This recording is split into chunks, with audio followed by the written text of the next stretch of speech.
과거의 역사를 통해 현재를 돌아보는 역사 평행 이론. 날카로운 역사 인식으로 우리 사회를 분석하는 기자. 한국일보 김광원 기자 연결합니다. 안녕하세요. 안녕하십니까. 네. 오늘은 일본의 국보 1호에 대한 이야기부터 시작할까 합니다.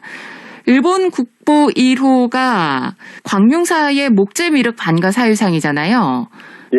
이것도 한국과 인연이 깊죠?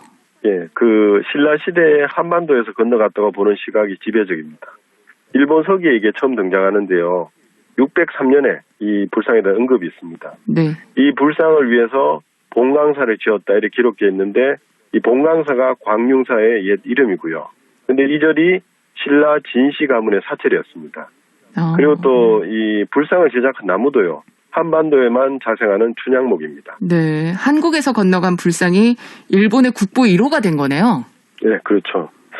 근데 이와 관련해서 독일의 실존주의 철학자 야스퍼스가 이 불상을 직접 봤습니다. 그리고 한 말이 뭐냐면 이 불상이야말로 고대 그리스나 고대 로마의 어떤 조각 예술품과 비교할 수 없을 정도로 뛰어나다. 감히 인간이 만들 수 없는 살아있는 예술미의 극치다라고 극찬했습니다. 이 불상을 일본이 국보 1호로 정하고 서구인들이 그 아름다움을 알아보고 그야말로 문화 한류 느낌인데요? 그렇죠. 참고로 일본 국보 1호하고 쌍둥이처럼 닮은 우리나라 국보가 있죠. 네. 국보 38호 금동미륵 보살 반가 사유상입니다. 네. 38호인가요? 83호인가요? 83호입니다. 예. 그 차이점은 우리나라 국보가 청동으로 주제했다 이런 점인데 외형적으로 보면 같은 사람이 만들었다 그렇게 볼 수밖에 없을 만큼 많이 닮아 있습니다. 근데 불상의 이미지가 우리나라가 좀 독특하죠. 다른 나라의 불상들은 좀 근엄한 표정들 위주인데 우리나라 불상은 미묘하게 웃고 있는 경우가 많습니다. 이걸 신바람의 영향이다 이렇게 해석하는 분들도 있고요. 석굴암 본전불도 그렇지만 서산 마의 삼존 석불은 정말 너무나도 인간적인 미소를 띠고 있습니다. 그렇죠. 야스퍼스가 석굴암 다녀갔다라면 또 어땠을까라는 생각이 들기도 하고요. 그렇죠. 격차를 했겠죠. 네. 이 절대적 존재에 대한 태도 혹은 관점을 보면 한국인의 특징이 드러난다 이런 생각이 듭니다. 근데 이런 태도는 호랑이 그림에도 비슷하게 적용이 됐거든요. 2018년에 한중일 호랑이 그림을 비교 전시하는 전시회가 있었습니다. 네. 근데 이 전시회를 기획한 학예 연구사가 말하기 이렇게 설명했습니다. 호랑이를 수호신이자 군자로 여기는 생각은 중국에서 한국과 일본으로 전파됐다 이렇게 말했는데 수호신이다 군자 이렇게 말하면 좀 근엄하고 엄격한 분위기죠. 네. 근데 한반도에 그렇게 들어왔는데 한반도에서 이미지가 바뀝니다. 학예사 설명을 또 그대로 읽어보면 한국에서는 호랑이를 신성시하거나 친구처럼 인식했는데 친근감 때문에 해학적이면서도 인간미가 넘치는 호랑이 민화가 탄생했다 이렇게 말합니다. 인간미 넘치는 호랑이와 또 인간미가 느껴지는 이 불상의 미소 뭔가 겹치는 부분이 있는 것 같아요. 불교계의 시각인데요. 불교계에서는 민화의 기원을 불교 미술이다 부르는 시각이 있거든요. 네. 밀접한 연관이 있어요. 보기도 합니다. 그런데 불상이든 문화든 결국 우리 민족의 성정이 투영된 작품이기 때문에 비슷한 부분이 있는 건 당연하다 이런 생각이 듭니다. 그렇죠. 일본 호랑이는 어떤 특징이 있었나요? 일본에는 호랑이 서식하지 않죠. 그래서 이제 상상으로 그리거나 한국과 중국의 그림을 참고해서 그랬다고 그렇게 전합니다. 일본 전문가들은 말하기를 기본적으로 일본의 호랑이 그림은 귀여운 편이다 이렇게 말했습니다. 잘 몰라서 그렇게 그리는 거죠. 네. 이 섬이라는 특수한 상황 때문에 그런데 바깥의 문화나 존재를 자기 상상대로 형상하거나 규정하는 습관. 그러니까 예전에 미국을 만만하게 보고 해군기지 습격한 적도 있잖아요. 그건 일본의 오래된 특징인 것 같습니다. 물론 우리나라도 호랑이를 늘 사실적으로만 그리지 않는 건 맞지만 그래도 호랑이가 어떻게 생겼고 어떤 특징을 가졌고 잘 알고서 그렇게 그리는 것과 모르고 그리는 건 차이가 있잖아요. 그렇죠. 앞서 언급을 했듯이 우리 민족의 고유한 성정이 가장 잘 드러난 분야 중에 하나가 민화입니다. 흔히 해학과 추상이 곁들여진 독창적이면 매혹적인 그림 이렇게 평가를 하거든요. 우리나라에서 민화를 제일 열심히 수집하는 분이 한 분 계십니다. 근데 그분이 예전에 처음 민화를 수집할 때 고백인데 민화로 하면 흔히 그려졌으니까 전국 방방곳곳에 흩어져 있겠구나 이렇게 생각하면서 수집을 다녔는데 의외로 없더랍니다.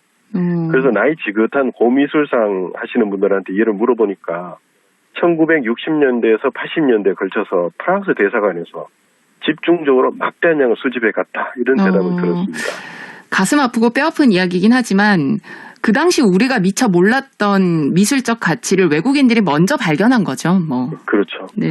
또 이제 그렇게 생각하면 대한민국 민화의 전통이 끊어졌는가 이렇게 생각하는데 그렇지는 않습니다. 지금도 민화를 그리는 단체 많거든요. 네. 근데 저는 그보다 새로운 형태의 민화들이 재생산되고 있다 이렇게 생각합니다.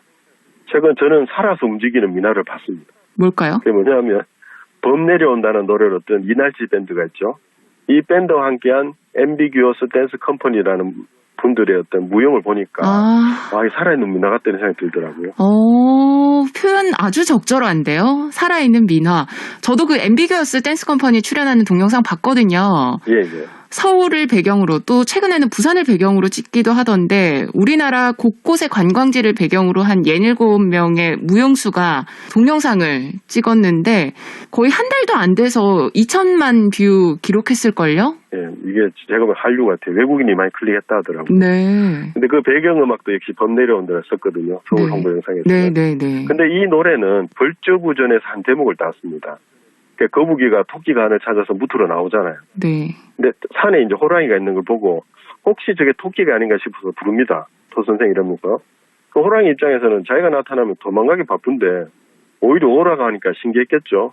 그래서 호랑이 마음에는 이제 산중 왕의 위험을 가시하고 싶은 욕구, 그리고 거북이가 잔뜩 겁먹고 나자빠지는 모습을 보고 싶은 어떤 장난기 이런 게 뒤섞여 있었을 거라 생각할 수 있잖아요. 네. 이 해학적이면서도 복잡다당한 호랑이의 심리와 모습을 무용가들이 기가 막히게 그려냈다 이런 생각이 듭니다. 맞아요. 옷도 참 예쁘더라고요. 한복을 리폼해서 입었고 또 갓을 쓰기도 하고 참 알록달록한 원색의 우리 한국미가 깃든 그런 옷을 입고 무용가들이 정말 신나게 춤을 추거든요. 네. 인상적입니다. 예. 그렇죠. 저는 모자에 주목을 했거든요. 그러니까 네. 우연히 그렇게 쓴지 모르겠는데 저는 그들이 쓰고 있는 모자들이 호랑이의 정체성과 심리를 대변한다고 생각합니다. 여자가 보면 대감 모자, 맞아요. 그리고 장군 모자, 그리고 초립동 같은 것도 보이거든요. 네. 산중 왕이자 장군이지만 장난기도 이제 가득한 호랑이를 상징하기에 적절한 모자의 구성이다 이런 생각이 듭니다. 그렇게 해서 이제 모자와 의상, 안무를 결합해서 가장 능동적인 민화를 완성했거든요. 그래서 저는 보기에 민화 속에 담긴 우리네 성정이 음악의 날개를 달고 무용으로 재탄생했다 이렇게 보입니다.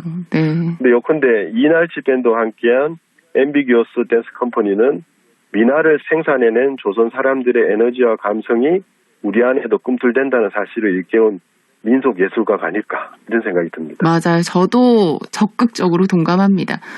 신라시대 방가사유상의 미소, 그리고 조선시대 해학적인 민화 속의 호랑이, 그리고 지금 전 세계인들을 매혹시키고 있는 앰비규어스 댄스 컴퍼니까지 우리가 가진 그 고유한 에너지가 분명 있는 것 같고요. 더더욱 이런 에너지를 흥하게 만들었으면 하는 바람입니다. 오늘 말씀 고맙습니다. 예, 감사합니다. 김광원 한국일보 기자였습니다.